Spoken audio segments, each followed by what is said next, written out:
कट्टा गांव।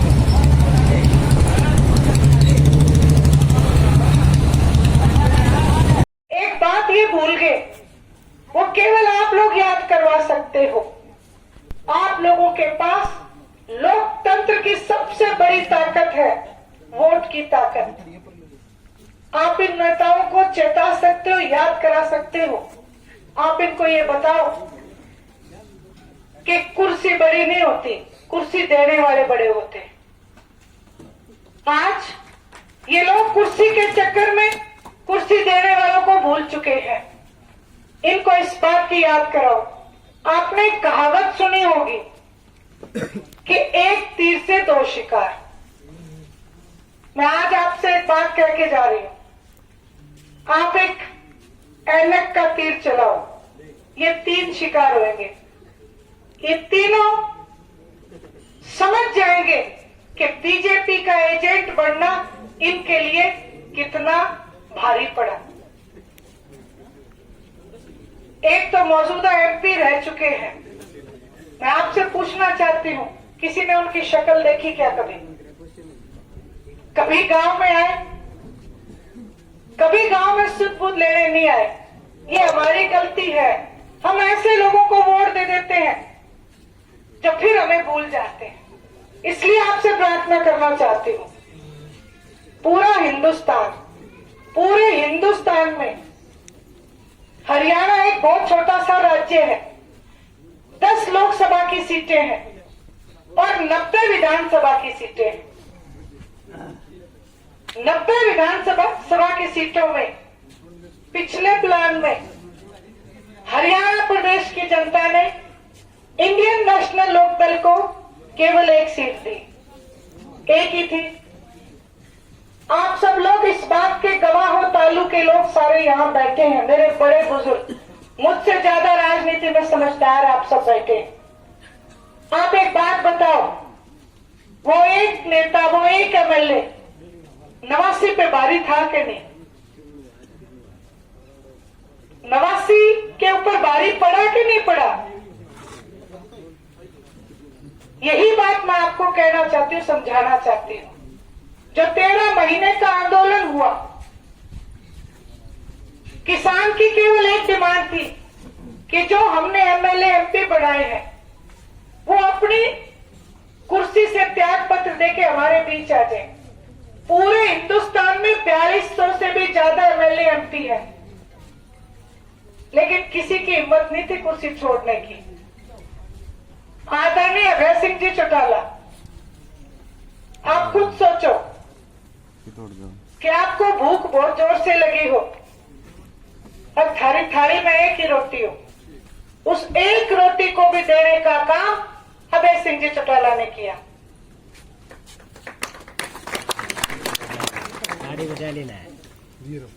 अगर आप किसी के खेत में जाओ,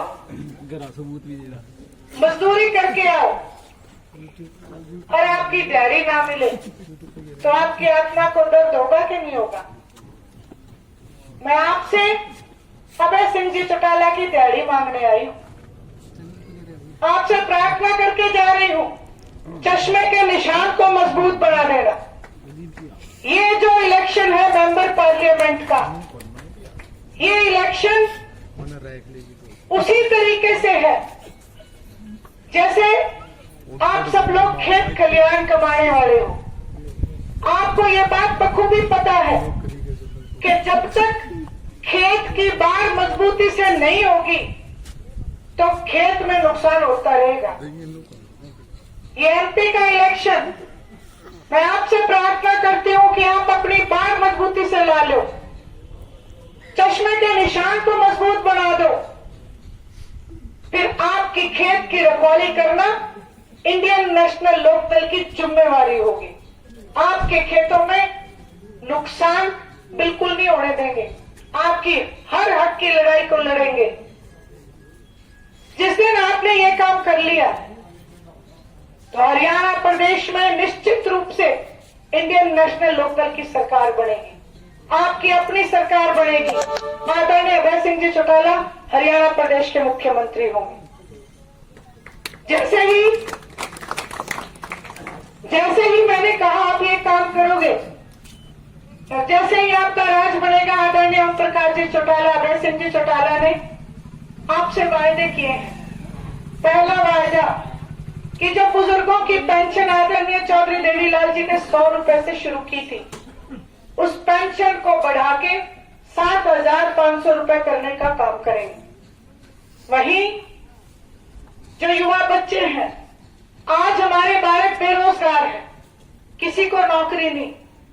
आप एक बात बताओ, पहले गांव में मिठाई घर में आया करती थी कि पूछते थे क्यों, कि भाई हमारे बच्चे को सरकारी नौकरी मिली है। बता दो कितने दिन हो गए मिठाई खाए? कोई बालक नौकरी लगे तो बता दो। किसी एक बच्चे को नौकरी नहीं दी इन्होंने। आदरणीय ओम प्रकाश जी चौटाला ने वायदा किया है कि आप इंडियन नेशनल लोकदल का राज बढ़ाओ, हर घर से एक बच्चे को नौकरी देंगे, चाहे वो बेटा हो चाहे वो बेटी हो। जब तक उस बच्चे को नौकरी नहीं मिलेगी, 21,000 रुपए बेरोजगारी भत्ता देने का काम करेंगे।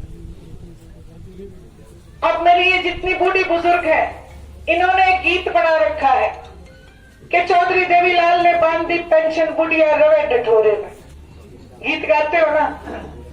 मैं अपनी बहनों से कहना चाहती हूँ, एक गीत और लिख लो, क्योंकि आदरणीय अभय सिंह जी चौटाला ने ये वायदा किया है कि आप अपना राज बढ़ाओ। हर चूल्हे को एक गैस का सिलेंडर और 1100 रुपए एक महिला पेंशन शुरू करके देंगे, ताकि आपका चूल्हा चौका आराम से चल सके। अब मेरी कई ताई चाची ये भी पूछती हैं कि बेटी सिलेंडर भरा के देगी कि खाली देगी? तो मैं उनसे एक ही बात कहती हूँ कि खाली बात करना नरेंद्र मोदी जी का काम है, आपको सिलेंडर भरवा के देंगे। आप सब इकट्ठे होके सभी इंडियन नेशनल लोकदल को वोट करो, सपोर्ट करो, ताकि हम अपने हरियाणा प्रदेश को मजबूत बना सके, आदरणीय अभय सिंह जी चौटाला के हाथ मजबूत कर सके। यही बात आपके बीच कहने आई थी, आपने मेरी बात को सुना। आपका बहुत बहुत धन्यवाद, आभार।